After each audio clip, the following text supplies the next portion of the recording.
그 2024년 3월 말에 삼청동 안가에서 5명이 만난 거죠.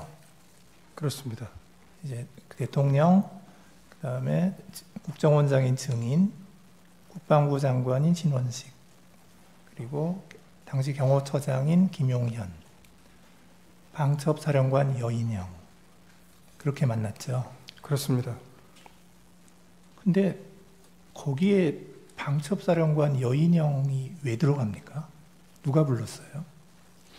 그건 뭐 조직을 대통령께서 하셨으니까 잘은 모르겠습니다.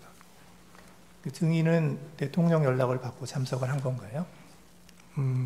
뭐 대통령실에 연락을 받았을 것으로 생각이 됩니다. 예. 그 신원식 당시 국방부 장관은 당시 대통령이 비상한 조치가 필요하다, 군이 나서야 하지 않겠느냐는 취지로 말했다고 얘기를 하셨어요. 그리고 이제 그거에 대해서 그런 얘기 들은 적 있습니까? 그 대통령께서 나라 걱정을 하시고 예. 이렇게 해서 어떻게 나라를 끌고 갈 수 있겠냐라고 많이 걱정하셨던 건 기억이 나는데 저는 그 단어인 그 비상이라는 말을 들은 기억이 없습니다. 비상이라는 말을 들은 기억이 없어요. 비상이나 조치나 이런 말을 들은 기억이 없습니다. 예. 그 당시에 신원식 장관은 반대를 했죠. 저는 그래서 나라 걱정을 하시는 대통령께 그동안 윤석열 정부가 쌓아왔던 신원식 장관이 당시 국방부 장관이 어떻게 얘기했느냐 하는 거예요. 제 기억에는 무슨 반대라는 표현을 썼던 거는 기억 못합니다. 예. 증인은 어떻게 얘기를 했나요? 저는 그래서 윤석열 정부가 그동안 해왔던 특히 외교안보 분야에 있어서 여러 가지 성과들, 계속 남아있을 성과들을 설명을 드리고 그래서 이것들이 다 국민들의 평가를 받을 것이기 때문에 대통령께서 이렇게 부정적으로 생각하실 게 아니라 긍정적으로 생각하시는 것이 맞다라는 취지로 제가 말씀을 드렸습니다. 그 취지는 좀 반대한다는 취지로 말씀하신 것 같네요. 제가 반대할 목적어가 없었고요. 저는 다시 말씀드리지만 기억이 나면 기억이 난다고 말씀드리겠습니다. 근데 뭐 이미 신원식 안보실장도 얘기한 게 있으니까. 근데 저는 정말 그때 비상이라는 말씀을 들었던 기억이 안 납니다. 예. 기억나는 대로 말씀드리겠습니다. 그날 만찬이 끝나고 그 신원식 국방부 장관은 경호처장 김용현과 여인영을 데리고 국방부 장관 공관으로 갑니다. 그래서 어떤 비상 조치나 군에서 나서는 것에 대해서 반대하니까 대통령께서 혹시라도 그런 생각을 갖지 않도록 나는 국방부 장관으로서 절대 반대한다. 반드시 내 뜻을 전해달라. 이렇게 얘기를 김용현 경호처장한테 얘기를 했다는 거거든요. 그런 이제 그 증인은 이제 그날 모임 이후에 이러한 대통령이 언급한 그런 내용에 대해서 좀 부적절하거나 반대한다, 뭐 이런 취지의 의사를 전달을 한 적이 있었습니까?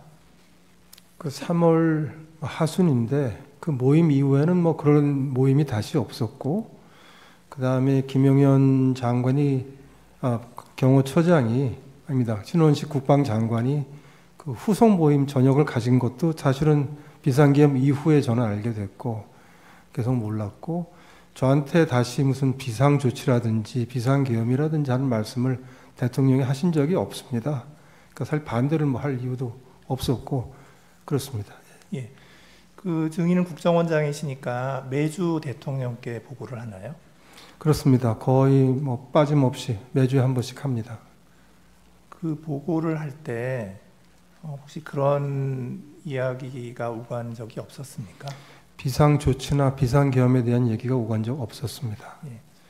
그 신원식 장관은 이제 그 모임이 2024년 3월에 있었는데 그 2024년 9월에 국방부 장관에서 경질이 돼요.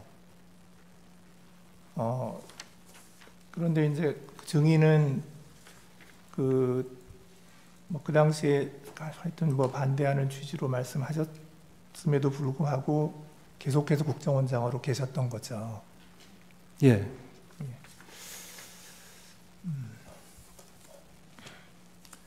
그 여인영 사령관은 이렇게 얘기를 합니다. 3월 말 삼청동 안가에서 신원식 국방부 장관이나 조태용 국정원장이 계엄을 말렸습니다. 제가 그 기억이 굉장히 생생했기에 그분들이 비상계엄 선포를 말릴 것이라고 생각했습니다. 이렇게 얘기하거든요. 그 여인영 방첩사령관은 그 3월 모임 때 그 대통령 얘기를 듣고 뭐라고 얘기했나요?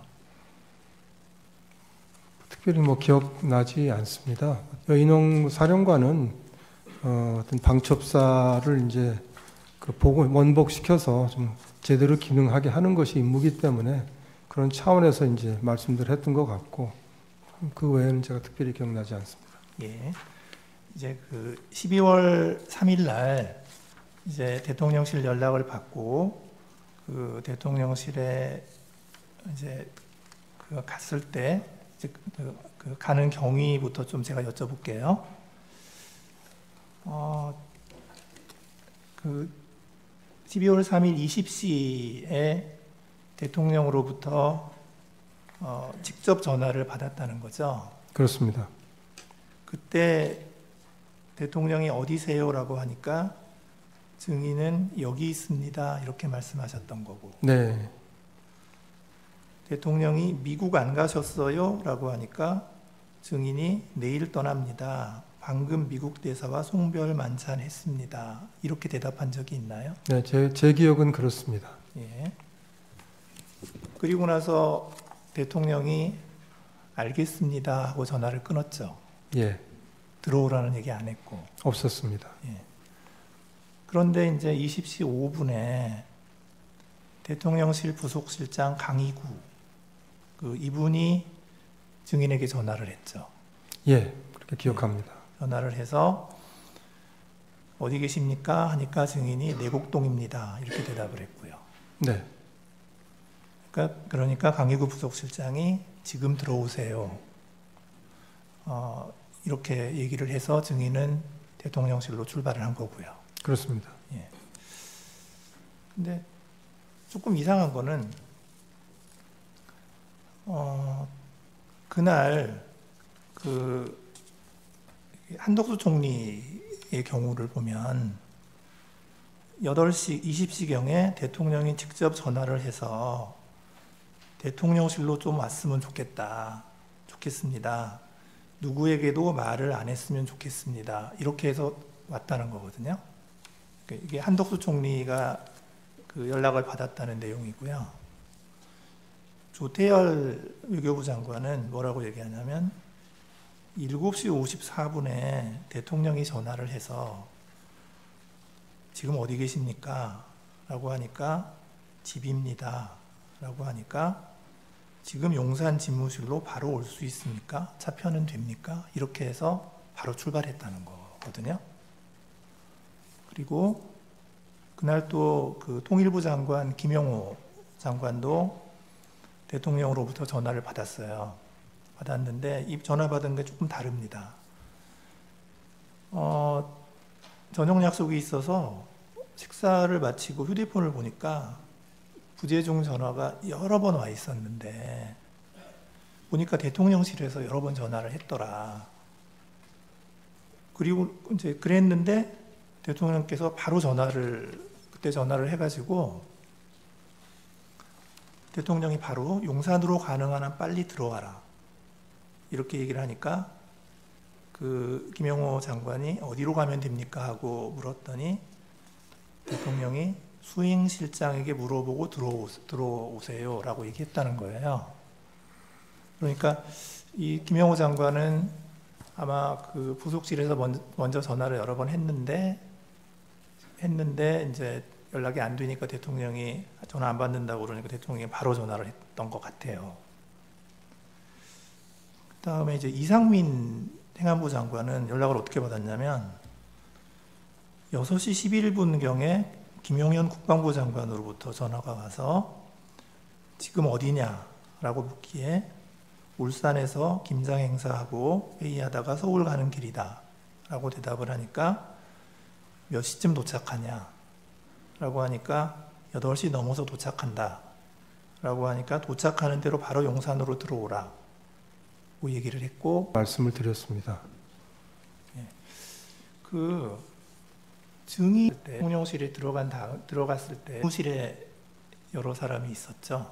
네, 원탁에 앉아 계셨습니다. 예, 대통령이 있었고 한덕수 국무총리가 있었고 네, 김용현 국방장관이 있었고 예, 이상민 행안부 장관이 있었고 박성재 법무부 장관이 있었고 네, 그다음에 김영호 통일부 장관이 있었고요. 맞습니다. 그 당시에 이제 거기 있는 사람들이 다 말렸다는 거잖아요. 네, 다 걱정들 하고 반대하고 걱정하고 했습니다. 증인도 반대했잖아요. 저도 걱정을 했습니다. 네. 저는 반대라는 표현을 쓰지 않아서 언론 보도에서 제가 우려 표시를 했다고 표현했습니다. 우려의 표시를 했죠. 네. 그 당시에 이렇게 여러 명이 모여 있는 상태에서 증인이 발언한 게 그 전부입니까? 아니면 제 말은 대통령하고 독대한 적이 있느냐? 죄송합니다. 그 독대한 적은 없고요. 네. 제가 조사를 받으면서 이미 얘기를 한 것이지만 최상목 부총리가 대통령을 뵈러 들어갈 때 쫓아 들어가서 저도 한 말씀 하지 않으시도록 말씀드린 적이 있습니다. 그건 그 다음 나중 얘기예요. 예, 그건 최상목 부총리는 늦게 왔으니까. 네. 네, 그 나중 얘기군요. 독대를 해서 무슨 말씀을 나눈 적은 없었습니다. 없고 최상목 부총리가 들어가실 때 제가 쫓아 들어갔던 적이 한 번 있습니다. 쫓아 들어가서 역시 반대. 네. 뭐 반대는 아니지만 하여튼 우려. 하시지 말도록 말씀드렸습니다.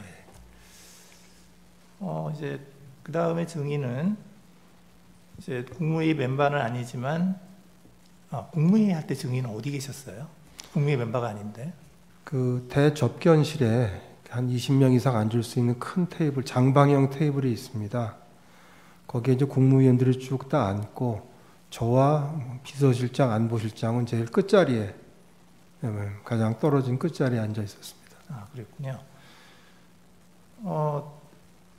그 국무회의를 이제 9시 21시 30분경에 시작을 했고 하여튼 회의를 시작을 했고 증인께서는 22시 45분에 대통령실을 출발하셨죠.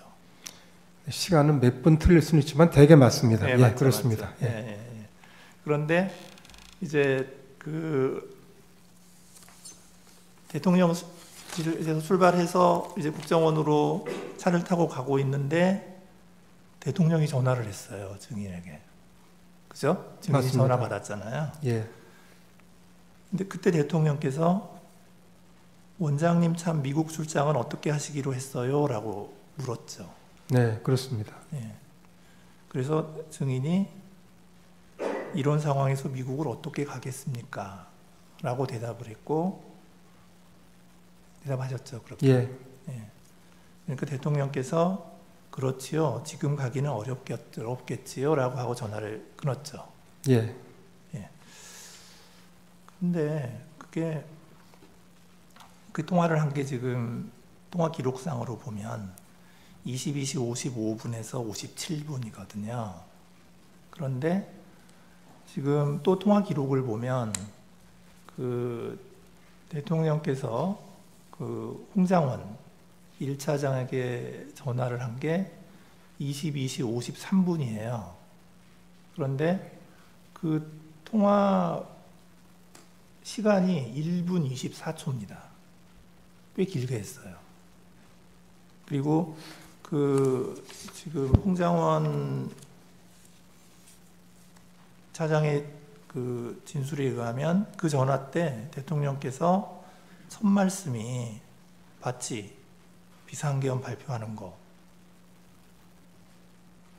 이렇게 하길래 홍장원 차장이 네 봤습니다. 이렇게 하니까 대통령이 이번 기회에 싹 다 잡아들여, 싹 다 정리해. 그리고 국정원에도 대공수사권을 줄 테니까 우선 방첩사를 도와, 지원해. 자금이면 자금, 인력이면 인력, 무조건 도와. 이렇게 말을 했다는 거고, 홍장원 차장은 네 알겠습니다 라고 답변을 했다는 거예요. 그러니까 대통령이 그래 잘해 라고 격려하고 통화를 마쳤다. 그러니까 이게 1분 24초를 통화를 했으니까, 그러니까 22시 53분에 전화를 해서 1분 24초 통화를 하고, 그 다음에 22시 55분에 증인에게 전화를 바로 한 거예요. 그러니까 이 갭이 30초밖에 없어요. 그 말씀 좀 올려도 되겠습니까? 그 정확한 분은 제가 기억을 못 하고요. 네. 22시 55에서 57이라고 지금 돼 있는 걸 저도 봤는데 네네. 통화한 그 시간은 사실은 30초가 좀 안 되는 걸로 제가 기억합니다. 짧았습니다, 사실은. 아, 증인하고. 예, 그렇습니다. 네. 그러니까 제 말은 뭐냐면, 아니 대통령이 지금 홍장원 차장한테 이제 굉장히 굉장히 많은 지시를 막 했는데, 그리고 나서 바로 국정원장한테 전화를 해가지고는 참 한가한 얘기를 한 거예요. 미국 출장 어떻게 하실래요? 좀 잘 이해가 간 거거든요. 그래서 대통령께서 53분에 홍 차장한테 그런 얘기를 하셨는지에 대해서 저는 확신이 없습니다. 홍 차장 말을 신뢰하기가 좀 어렵습니다. 아, 예. 그 다음에 23시 30분에 이제 국정원 정무직 회의가 열렸죠. 그렇습니다. 예. 그때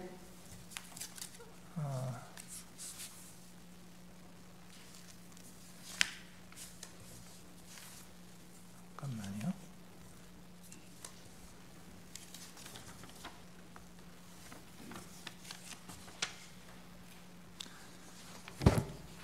그때 홍장원 차장이 이런 얘기를 했죠. 원장님, 비상계엄에 대해 사전에 알고 계셨습니까? 라고 얘기를 했고, 제 기억은 원장님 이거 언제 하셨어였습니다. 아, 이거 언제 하셨어요? 네. 예.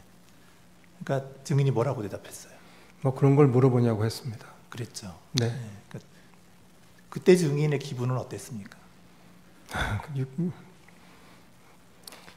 좀 엉뚱한 질문이고 사실 뭐 맞지 않는 질문이라고 생각했습니다.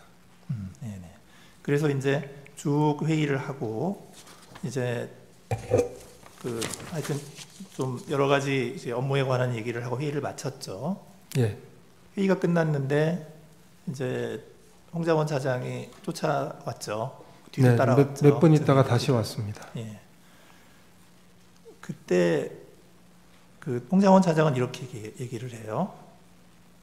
대통령께로부터 전화를 받았습니다. 대통령께서 원장님이 미국 출장을 가셨는지 아셨나 봅니다. 이렇게 얘기를 하고 얘기를 했는데 증인은 그 당시에 뭐라고 대답을 했나요? 저는 딱 부러지게 뭐 얘기했던 기억이 없습니다. 무슨 얘기를 하는지 다 들어보려고 가만히 있었습니다. 그러니까 아무 말 없이 가만히 계셨다는 그렇습니다. 거더라고요. 네. 그리고 홍장원 차장이 다시 얘기를 합니다. 대통령께서 방첩사를 지원하라고 합니다. 라고 그런 얘기 했죠. 그렇습니다. 증인이 대답을 했나요? 무슨 얘기지 하고 생각을 했습니다. 대답은 안 하셨죠.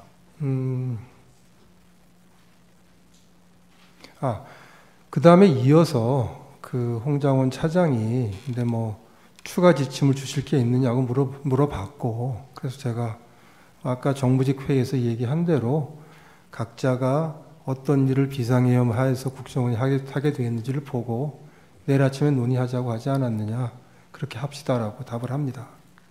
그 앞에 홍장원 차장이 한 번 더 얘기를 하죠. 방첩사가 이재명, 한동훈을 잡으러 다닙니다. 그 앞이 아니고요. 그 다음인가요? 재판관님, 이제 저한테는 처음에 와서 대통령께 전화를 받았다. 네. 제가 이제 궁금하죠. 뭐 무슨 말씀을 하셨나 했더니 이어서 뭐 방첩사를 도와주라고 했다. 저는 뭐 도와주라고 했다고 기억하는데, 그래서 말씀처럼 저는 이제 듣던 얘기고, 또 비상계엄하에서 방첩사를 우리가 도와줄 게 있지 않습니까? 그랬더니 그럼 뭐 놀랄 일은 아닌데, 다만 대통령께서 1차장한테 전화하신다는 얘기를 처음 들었기 때문에 저 속으로는 굉장히 궁금한데, 제 성격이 그렇습니다. 대놓고 어떻게 하다 대통령 전화를 받았냐라고 물어보는 성격은 아닙니다. 그래서 그냥 들었고 나중에 한번 알아봐야 되겠다고 생각했고요.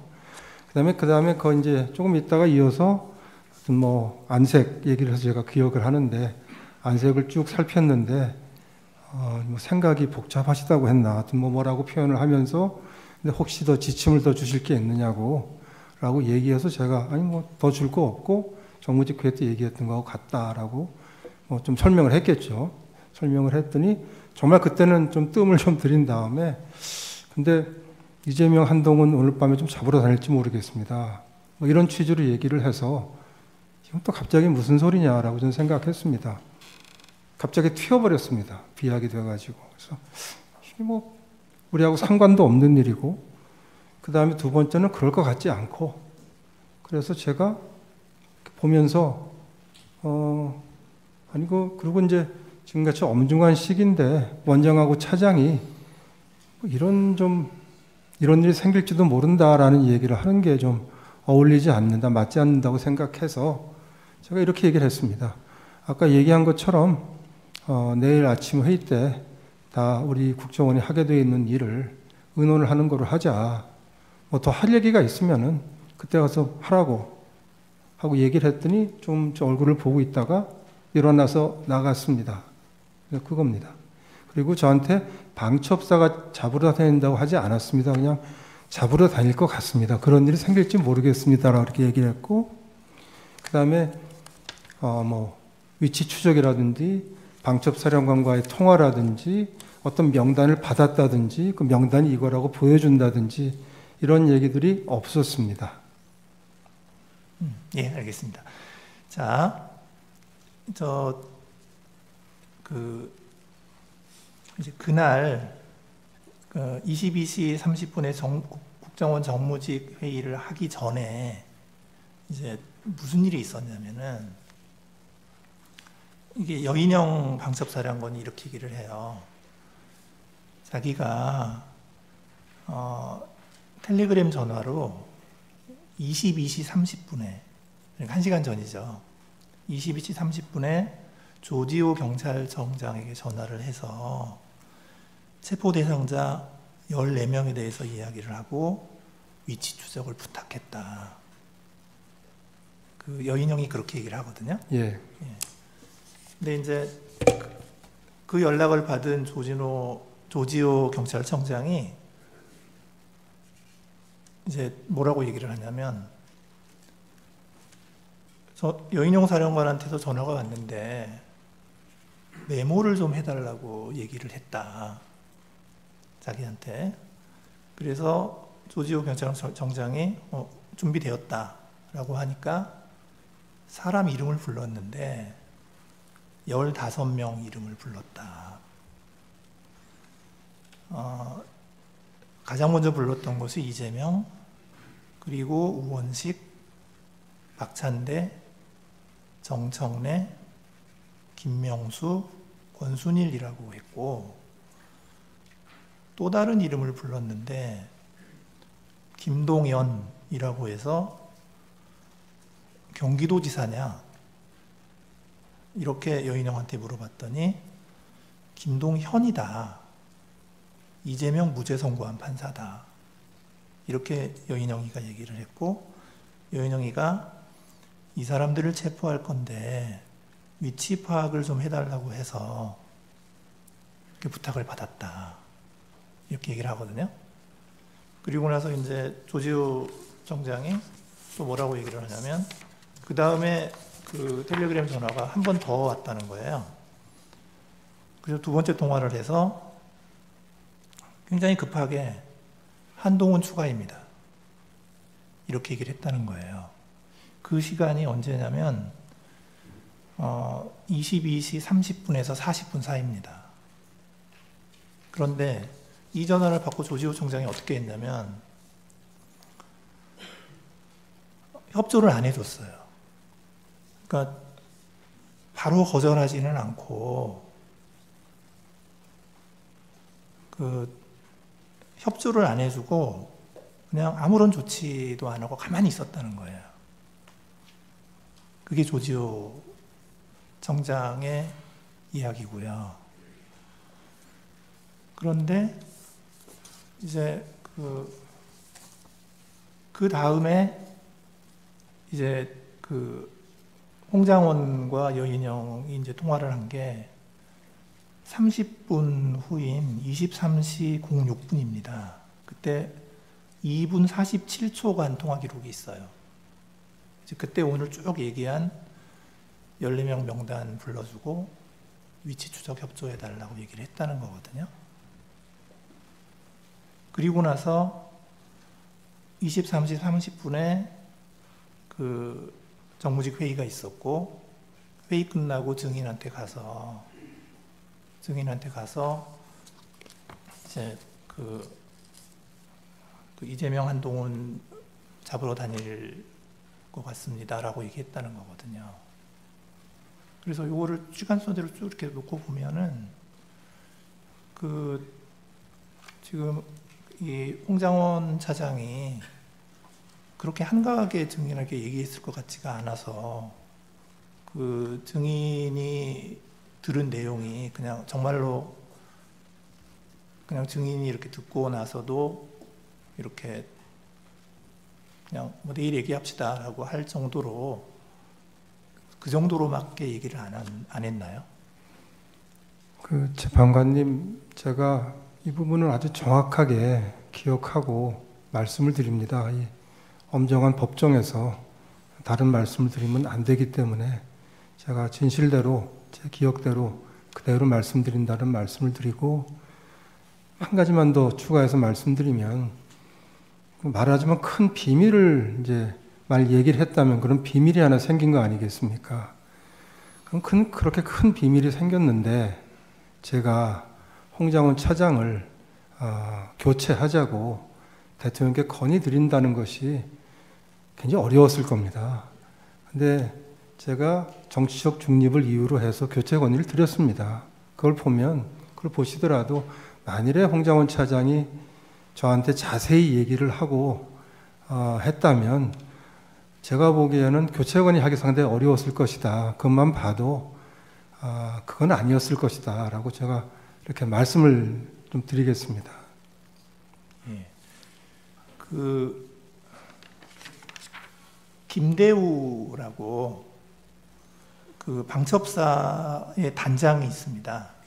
그래서 그날 실제로 국회로 갔던 사람이거든요.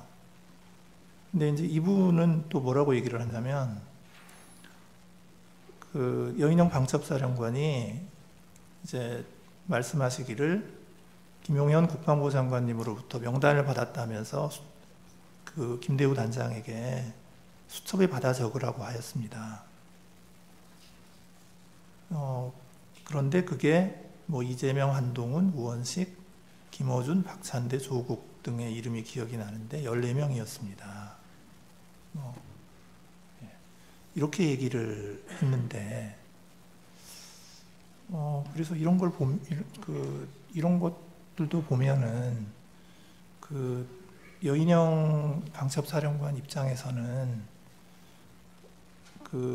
홍장원 차장에게 그런 통화를 할 필요성은 있었던 것으로 생각이 되거든요.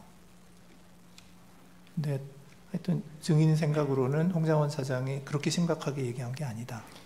그날 스픽스는 말하는 언론입니다. 대세는 유튜브, 그중에서 스픽스. 좋아요, 댓글, 구독, 알림 설정. 여러분이 저희를 사랑해 주시고 우리가 여러분을 사랑하는 4가지 방법입니다.